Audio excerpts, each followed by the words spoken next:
Welcome to Tenor Tech, where I solve the problems you didn't even know you had. You start by placing the Airtag face down on a soft cloth. This protects the logo and glass.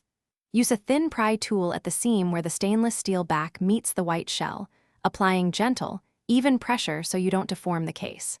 Once you get a small gap, rotate the tool slowly around the rim to loosen the adhesive. This reduces risk of cracking. Make sure to keep the battery orientation in mind as you expose the internals, so reassembly is straightforward. Once the back is free, lift it straight up.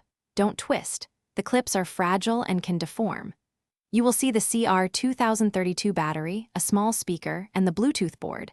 This layout matters, so take a quick photo to record orientation.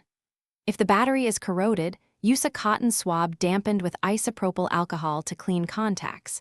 If you must remove adhesive residue, warm it slightly with your hand to soften it. Make sure to avoid touching circuit traces directly to prevent oils or static damage.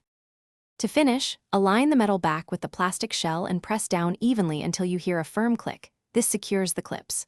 Once reassembled, bring your iPhone near the AirTag and press the battery to test the sound or pairing prompt. This confirms proper contact.